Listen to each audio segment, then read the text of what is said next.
한 번은 존경하는 멘토님께서 저에게 이런 조언을 주신 적이 있습니다. 일라이자, 삶에서 가장 중요한 것은 끝을 알고 시작하는 것이다.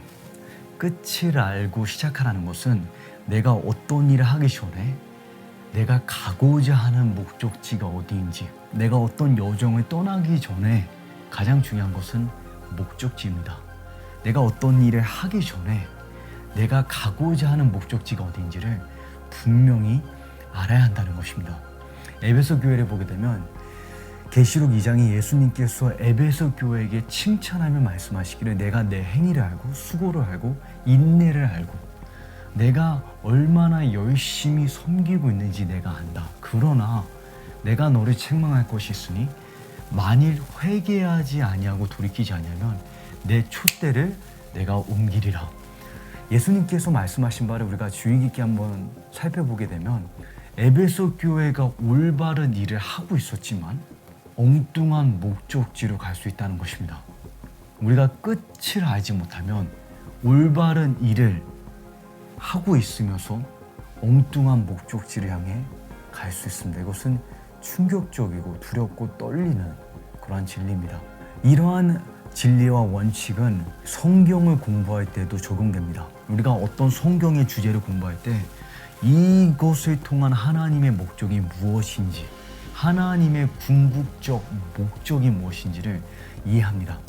저희가 이제 이 강의 시리즈를 통해서 이제 이스라엘이라는 주제를 살펴보고 있는데요. 이스라엘을 향한 하나님의 최대 목적이 무엇일까요? 이제 우리가 궁극적 목적, 하나님의 목적이라고 하면 어떤 분이 이렇게 말씀하실 수 있습니다. 하나님의 목적은 하나님의 영광이다. 저는 그 말에 전적으로 동의합니다. 하나님께서 이스라엘을 선택하신 이유도 출애굽하신 이유도 징계하시고 심판하시지만 또 회복하신 이유도 하나님께서, 그리고 성경에는 명백하고 명확하게 분명하게 하나님의 영광이 목적이라고 우리에게 말해주고 있습니다. 예를 들어서 이사야 43장을 보시게 되면 물은 내 이름으로 일컫는 자 곧 내가 내 영광을 위해서 창조한 자를 오게 하라. 내가 내 영광을 위해서. 근데 제가 여기서 말하는 최대의 목적, 이스라엘을 향한 하나님의 목적이 무엇이냐 이렇게 말했을 때 제가 의미하는 목적은 좀 다른 의미에서 제가 가리키고 있습니다. 이스라엘을 향한 하나님의 목적은 인류를 향한 성경을 통한 모든 것의 하나님의 목적은 하나님의 영광인 것이 맞는데 이스라엘이 어떠한 모습을 갖추었을 때 하나님께서 최대의 영광을 받으시는 것입니다. 다르게 표현하면 하나님께서 이스라엘에게 가장 원하시는 것이 무엇일까요? 이러한 질문이 합당한지 우리가 어떻게 아냐면 한 서기관이 예수님께 나와 이렇게 질문하죠. 예수님, 율법 중에서 가장 중요한 계명이 무엇입니까? 무슨 말이냐면 모든 율법이 다 중요하지만 모든 것이 다 중요하지만 그 중에 당신이 가장 중요하게 여기시는 것, 하나님이 보실 때 가장 으뜸되는 것이 무엇이냐고 묻습니다. 마찬가지로 이스라엘의 스토리 가운데 가장 중요한 것, 하나님의 목적, 이 4,000년 역사를 통한 하나님의 모든 계획 가운데 모든 것을 아우르고 모든 것에 배어있고 모든 것의 근거와 목적이 되는 것이 무엇일까요? 우리가 어떠한 스토리를 볼 때 그 스토리의 핵심 또 스토리의 목적을 이야기하기 위해서는 스토리의 시작과 끝이 주목해야 합니다. 어떠한 스토리의 시작과 끝을 보게 되면 보통 그 저자가 또는 그 감독이 전달하고자 했던 메시지의 핵심이 담겨 있습니다. 이 이스라엘이라는 스토리를 보게 될 때 스토리가 어떻게 시작되고 어떻게 끝맺히는지가 굉장히 중요한데 놀라운 것은 무엇이냐면 이스라엘 스토리의 시작도 또 스토리의 끝도 둘 다 웨딩이라는 것입니다. 스토리는 시내산에서 하나님과의 결혼식으로 시작돼서 나중에 시온산에서 하나님과의 결혼식으로 끝맺히게 됩니다. 그러면 스토리의 시작도 스토리의 끝도 결혼식인데 이것을 성경은 간략하게 정리해서 옛 언약 그리고 새 언약이라고 표현합니다.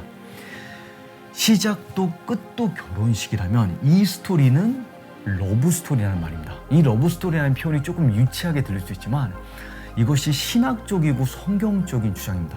중요한 것은 저희가 이제 성경을 통해서 과연 정말 성경이 이스라엘 스토리의 시작을 결혼식으로 묘사하고 있고 또 스토리의 끝을 결혼식으로 묘사하고 있는지 저희가 이번 강의에서 한번 살펴보기를 원하는데, 먼저 저희가 이제 시내산 사건을 보게 되면 이스라엘의 스토리의 시작은 사실 이제 아브람입니다. 창세기 12장부터 이제 이 이스라엘 민족의 역사가 시작이 되는데, 제가 이스라엘 스토리의 시작이 시내산이라고 말할 때는 이스라엘이 민족으로서, 나라로서, 국가로서 형성된 시작을 얘기하는 것입니다.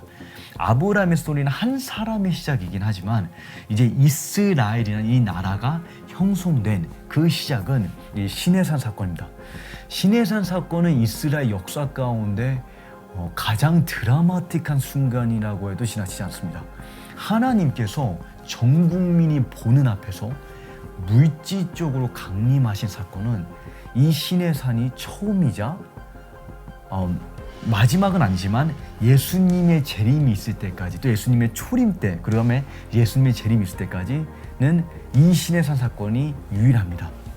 그래서 굉장히 중요한 사건인데, 우리가 시내산에 하나님께서 강림하신 이 사건을 생각할 때 보통은 하나님께서 이스라엘에게 계명을 주신 사건으로 우리가 이해를 하고 있습니다. 그리고 그 말이 맞습니다. 근데 보통 우리가 하나님께서 계명을 주셨다 말했을 때 어떻게 보면 국가적인 헌법이 제정되고 공포된 날로 우리가 이해할 수 있습니다. 근데 그것이 틀린 말은 아니지만 하나님의 관점에서 시내산 사건은 헌법이 제정되었다기보다 하나님께서 이스라엘을 취하신 사건으로 선지자들은, 그리고 하나님 자신은 그렇게 묘사하고 있습니다. 제가 간략하게 출애굽기 19장부터 한번 25장을 정리해 보게 되면, 이제 19장에 하나님께서 이스라엘 백성에게 왜 출애굽하셨는지, 다시 말해서 애굽 탈출이 목적이 아니었다라고 말씀하십니다. 이스라엘은 어떻게 보면 좀 아이러니하게 생각할 수가 있을 거예요. 아니, 애굽을 탈출해서 약속의 땅에 들어가는 게 목적이지 무슨 다른 목적이 있는가. 하나님께서 시내산에서 이 민족을 데리고 진짜 내가 이 드라마틱한 구출, 애굽에서 너를 구원하고 또 약속의 땅으로 이끌고자 하는 그 궁극적인 목적은 따로 있다 말씀하시면서 이스라엘에게 이렇게 말씀하시는데, 이 출애굽기 19장은 다름 아닌 하나님의 프로포즈입니다. 19장 5절에 세계가 다 내게 속하였나니 너희가 내 말을 잘 듣고 내 언약을 지키면 너희는 열국 중에서 내 소유가 되리라. 소유가 되겠고, 이것이 하나님께서 이스라엘에게 프로포즈 하시는 장면입니다. 그리고 이스라엘이 이 19장에 그 프로포즈에 승낙합니다. 예스라고 답합니다. 하나님, 우리가 하나님과 언약을 맺겠습니다. 그리고 난 다음에 이제 20장부터 23장에 우리가 알고 있는 율법과 계명들이 쫙 이제 제시가 되는데, 이 율법과 계명들을 우리가 이 러브 스토리라는 패러다임을 통해서 보게 되면 오늘날 우리가 말하는 혼인 서약서라고 우리가 볼 수 있습니다. 하나님의 아내가 되는 것이 무엇을 의미하는지를 쫙 설명을 해주고 있는 것입니다. 그리고 난 다음에 24장에 하나님께서 이스라엘 민족과 피를 뿌림으로써 피의 언약을 맺으십니다. 이제 24장 8절인데, 모세가 그 피를 취하여서 백성에게 뿌려 가로되 이는 여호와께서 모든 말씀에 대하여 너희와 세우신 언약의 피니라. 미국에서 이제 오늘날 저희가 이제 결혼하게 될 때, 오늘날 이제 신랑과 신부가 서로에게 이런 식으로 서약을 합니다. 나는 그대를 배필로 맞이하며 오늘부터 죽음이 우리를 갈라놓을 때까지, 좋을 때나 나쁠 때나 부자일 때나 더 가난할 때나 아플 때나 건강할 때나 변함없이 그대를 사랑하고 보살피며 하나님의 거룩하신 뜻에 따라 부부로 살아갈 것을 약속합니다. 죽음이 갈라놓을 때까지. 이것이 피의 언약이 의미하는 바였습니다. 피를 뿌린 목적은 이 언약을 깨트렸을 때의 결과가 피라는 것입니다. 죽음이라는 것입니다. 그 말은 오직 죽음만이 이 관계를 갈라놓을 수 있다는, 이 언약을 깨트릴 수 있다는 것입니다. 근데 중요한 것은 이스라엘과 하나님의 언약의 관계는 죽음도 끊을 수 없는 관계입니다. 이스라엘에 향한 하나님의 사랑은 죽음보다 강하며 무덤보다 잔인한 사랑, 죽음도 생명도 천사도 마귀도 현재일이나 장래에도 또는 4,000년이라는 긴 시간에 그들의 완악함도 끊을 수 없는 관계가 바로 이스라엘과 하나님의 언약 관계입니다. 중요한 포인트는 이스라엘의 스토리에, 이 이야기의 시작이 되는 이 시내산 사건이 다름 아닌 결혼식이었다는 것입니다. 하나님께 이 시내산의 의미는 다름 아닌 너는 내 것이 되었다. 하나님께서 에스겔 선지자를 통해서 이렇게 이 사건을 한마디로 요약하십니다. 에스겔 16장 8절에 그리고 내가 내 곁을 지나가다가 너를 보니 내 나이가 사랑할 나이가 됐다. 그래서 내가 내 겉옷을 내 위에 펼쳐서 내 몸을 가려주었다. 내가 내게 맹세를 해 너와 언약을 맺었고 너는 내 것이 됐다. You became mine. 너는 내 것이 됐다가 하나님께서 요약하고 묘사하는 시내산 사건입니다. 그 스토리의 시작이 결혼식이었다라는 것입니다. 놀라운 것은 스토리의 시작이 결혼식일 뿐만 아니라 이제 스토리의 끝도 결혼식입니다. 예레미야, 이사야, 에스겔 다 이것에 대해서 이제 강조하는데 제가 주목하기 원하는 것은 이제 호세아 2장의 스토리입니다. 여러분, 호세아서를 보게 되면 정말 너무 극적이고 드라마틱한 스토리죠.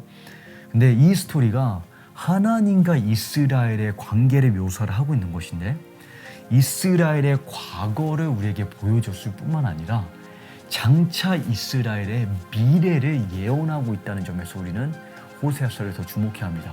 근데 중요한 것은 이 스토리를 통해서 이스라엘이 얼마나 추악하고 깨어진 존재인지를 보여줄 뿐만 아니라 하나님이 얼마나 열렬한 연인이시라는 것을, 하나님의 심장이 어떻게 불타는지, 하나님이 어디까지 가실지, 이 사랑을 위해서, 이 관계를 포기하지 않기 위해서 어디까지 가실지를 우리에게 보여주고 있습니다.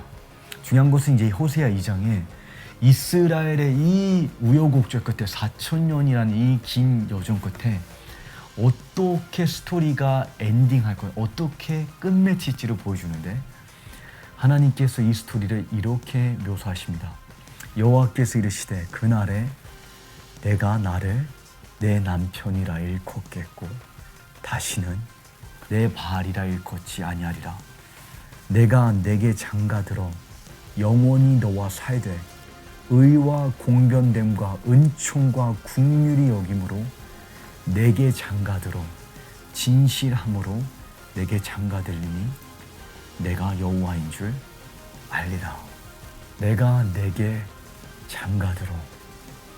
이것이 이스라엘의 스토리를 통해 하나님께서 전하기 원하시는 주님의 마음입니다. 여러분, 이스라엘의 스토리를 통해서 저희가 깨달아야 되는 것은, 또 하나님께서 전하기 원하시는 것은, 하나님께서 공급자 이상이시오 창조주이실 뿐 아니라 지존자이실 뿐 아니라 회복자이시고 구원자이실 뿐 아니라 너를 지으신 이가 내 남편이심이라.